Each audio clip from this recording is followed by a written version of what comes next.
Alright, I am back again with another Pet Sim 99 video, and today I'm focusing on the current clan achievement battle. Now, in this clan achievement battle, technically I am not a part of a clan. I have actually never been a part of the clan, but I think this time I'm definitely going to be in it because I have a ton of points and would actually be a pretty high up in the clans. So you can see we've got 8 days left in this achievement battle. This is a 2-week long battle, and you can see some of the prizes right there. My goal is hopefully I can maybe join a top 50 team. Maybe a top 50 team will be interested in picking me up in it. I do have quite a bit of achievements. So if you click on achievements and you scroll all the way at the top, you can see I've completed 63 out of 80 at this point, which makes me pretty decent for 63 achievements when you compare it to some other clans. So if you look at some of these clans are reasonably easy. The balloon popper, I really haven't been popping balloons at all in this game. I play it quite a bit. I'm still on the very first achievement. I will probably get the first achievement, so this will bump me up to 64 eventually. Breakables, this is another pretty reasonably easy achievement. If you're just playing the game, you just need to do breakables. I recommend you do this anyway, even if you're not in the battle, because the charm stone that you can get is worth almost 6 million. Again, breaking big chest, I haven't really been doing this much either. I have done the first 2 of them. I should easily get the 3rd one done, and I may or may not in this battle get the 4th one done. It depends on what I end up deciding. But again, I largely skipped breaking chest early on.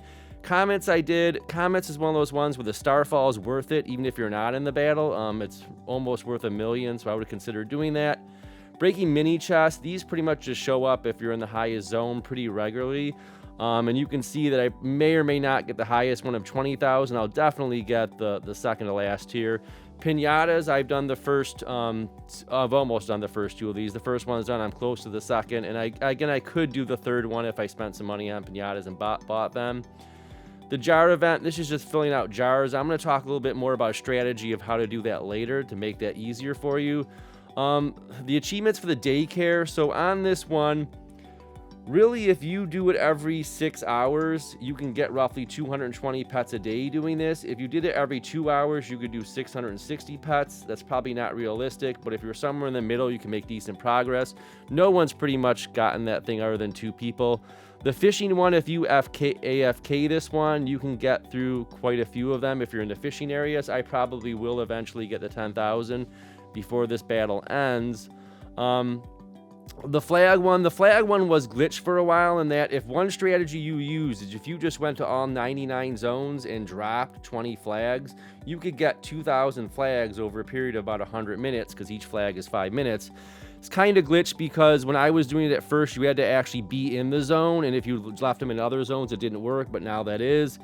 Getting free gifts, you just need to click on your free gifts. I kind of did this while I've been playing the game the last few months. I'll probably won't get that final achievement only with 7 days left. You can only get a few gifts per day. So collecting fruit or eating the fruit's reasonably easy. Just make sure you're constantly clicking on eating the 20 fruit. Might take you a while to get 10,000, but if you're consistently making sure you're using all 4 fruits at once, you should be able to do that. The fusion, you can see I pretty much never fuse pets. I don't like using the fuse machine at all. I think that's something that they need to fix in the game so you can manually type in the numbers, because I have like hundreds of thousands of some pets, or tens of thousands. It's very difficult to get it to the right number. You need to even fuse a pet to begin with, but it is worth 3 million if you can get that hoverboard. So definitely a pretty decent thing. The Midas touch is just making pets gold. Just go to the gold machine and gold pets. That's easy to do. The magic one, I'm going to go a little bit more detail on how to do this later in the video, but there's definitely ways you can do it. It's certainly worth it if you can get the overload charm, which is currently worth about 6 million diamonds. And I'll go over strategies later in the video about how you can do that. But even the magic orb, you'll get 2 of them, and those are worth almost a decent amount as well. Collecting merch codes, well, that's just pay to win. I will probably get 10 more merch codes. Five Below is selling stuff for like $5. It's probably the cheapest way to get a merch code. Loyalty, this is pretty reasonably easy too. You just need to visit merchants. Hatching eggs, if you're just playing the game, you should be able to hatch eggs. Just make sure you've got a decent amount of eggs that you can open. I currently open 65 eggs at once, but throughout playing the life cycle of the game, I've opened quite a few. Collecting orbs is just as it sounds. You're basically just going to collect orbs. You'll do that in general as you're just grinding the game. Nothing complex there. Again, rainbow pets, just rainbow some pets. pretty simple to do. Hatching shiny pets is another one where you just need to be hatching pets. So basically there's three different types of levels of achievements that if you're just hatching pets, you're going to complete. Merging enchantments, what I'll say about this is I would do it. The super lightning is not a bad thing. It's almost worth 1,884,000. But if you're doing enchantments, I would do the low tier ones because it's expensive to actually do enchantments. The potions was pretty easy too. You just need to upgrade potions. Potions in general, I think, are worth upgrading because some of the higher ones definitely help you out in the game, whereas I don't think enchants, you can just buy them for cheap. And the vending machine one, I'll definitely complete this one. I just need to make sure I'm buying stuff from the vending machines. I should be able to collect that before this clan battle 2-week time period ends. You can see I've got 63 out of 80 achievements. That's definitely a decent amount of achievements. If I check some of the top clans, again, I am not actually in a clan. I've never been in a clan before, so if I do join a clan, this will be my first one. But if you compare my 63 achievements, if we look at the top clan right now, I'm probably would be in the lower tier of the top clan. It looks like, kind of scrolling through the list right here, the lowest one has 63 in that clan. If you look at the second clan, you've got a couple people in the upper 60s, some people around 63. So look at the top 2 clans worldwide. I'd be at the lower end of my achievements. But once I get to the third clan, in this clan, they actually have an open spot, so maybe might be able to get in this clan. But my 63 puts me ahead of most of the people in this clan that are currently in this clan. So maybe that's a clan I could join, or really any of them. My goal is just to see if I can be in the top 50 clan, because I'd really just like to get basically that booth. I think that'd be a cool thing to have, just to say that I finished in the top 50. So now I'm going to kind of take a look at some strategies that you can do. So one of them is working with magic. So the way I did this is I had been doing it where I had been basically trying to get fuel for this, which is either the crystals, the shards, or the buckets. I basically did this as I bought a bunch of either shards or buckets, whatever was cheaper. And what I did was I would then basically get charm stones, and then I would then immediately sell those charm stones. They're currently selling for about 60K. You can see I just accomplished the achievement right here.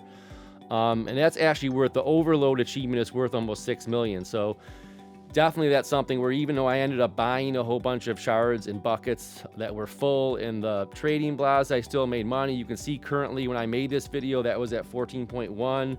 A little bit later when I found out that it's actually dropped a little bit. So that's been up and down as far as purchasing them if you get a full bucket. You can also buy empty buckets. You used to be able to get them right there at the dig site, but you cannot anymore. But those are around roughly 7 or 8K, 9K. And again, if you sit there and buy those, it's certainly cheaper. Basically, if you buy them at 8K times you need 5 of them to make it, that's only 40K. So you would make a profit on selling those. So right here, I'm at the advanced merchant. I'm just trying to complete another achievement.